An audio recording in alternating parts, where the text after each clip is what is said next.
ബ്രൂസിലിയുടെ പ്രഹരശേഷിയുടെ ഒരു ആഘാതം പോലെ തന്നെ, തീവ്രത പോലെ തന്നെ അദ്ദേഹത്തിൻ്റെ പൗരുഷഭാവവും അതേ തീവ്രത അനുഭവിപ്പിക്കുന്നതായിരുന്നു. ഉരുക്കിൻ്റെ ശക്തിയും ഉരുക്കിൻ്റെ മുഖഭാവമുള്ള ഒരാളായിരുന്നു ബ്രൂസ്ലി. അദ്ദേഹത്തെ നമ്മൾ കാണുമ്പോൾ പടമിടർത്തി കൊത്താൻ നിൽക്കുന്ന ഒരു സർപ്പത്തിനെ നമുക്ക് ഓർമ്മ വരും. യഥാർത്ഥത്തിൽ ബ്രൂസ്ലിയെ ചൈനക്കാർ വിളിച്ചിരുന്നത്, പിന്നീട് ലോകം ആ പേര് പടർന്നു. ലിറ്റിൽ ഡ്രാഗൺ എന്നാണ് അദ്ദേഹത്തെ വിളിച്ചത്.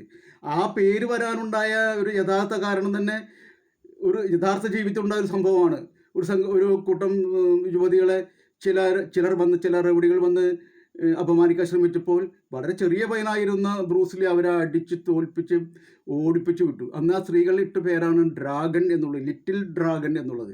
പിന്നീട് ബ്രൂസ്ലിയെ കുറിച്ച് മരണത്തിന് ശേഷം വന്ന നിരവധി സിനിമകളിൽ ഒന്നിൻ്റെ പേര് തന്നെ ലിറ്റിൽ ഡ്രാഗൺ എന്നായിരുന്നു. പക്ഷെ ആ ഒരു പൗരുഷ ശക്തി, ആ ഒരു പഞ്ചിങ്ങിൻ്റെ ഒരു പവർ ജാക്കി ചാന് ഒരിക്കലും കഴിയുമായിരുന്നില്ല. അത് ജാക്കി ചാൻ്റെ ഈ കുറവിനെ ഏറ്റവും നന്നായി മനസ്സിലാക്കിയത് ജാക്കി ചാൻ തന്നെയാണ്.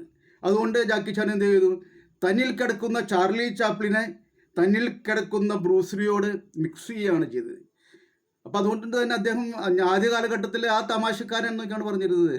ബ്രൂസ്ലിക്ക് ശേഷം ഒരു ഫൈറ്ററായിട്ട് ഒരു വലിയൊരു കാലഘട്ടത്തോളം ജാക്കി ചാനെ ആരും അംഗീകരിച്ചിരുന്നില്ല. തമാശക്കാരൻ എന്നൊക്കെയാണ് ചോദിക്കുക. പക്ഷേ തമാശയും ഫൈറ്റും കൂടി ചേർന്നൊരു പുതിയ ശൈലി ജാക്കി ചാൻ കൊണ്ടുവന്നതോടുകൂടിയിട്ടാണ് ബ്രൂസ്ലിക്ക് ശേഷം ലോകത്തിലെ ഏറ്റവും വലിയ കിരീടം, ഏറ്റവും വലിയ താരസിംഹാസനം, ഹോളിവുഡിൻ്റെ താരസിംഹാസനം ജാക്കി ചാന് സ്വന്തമായത്.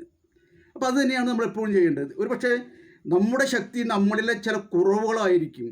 ആ കുറവുകൾ നമ്മൾ കണ്ടെത്തി അതിന് ശക്തിയാക്കി മാറ്റുക എന്നുള്ളിടത്താണ് ഒരു മനുഷ്യൻ വിജയിക്കുന്നത്.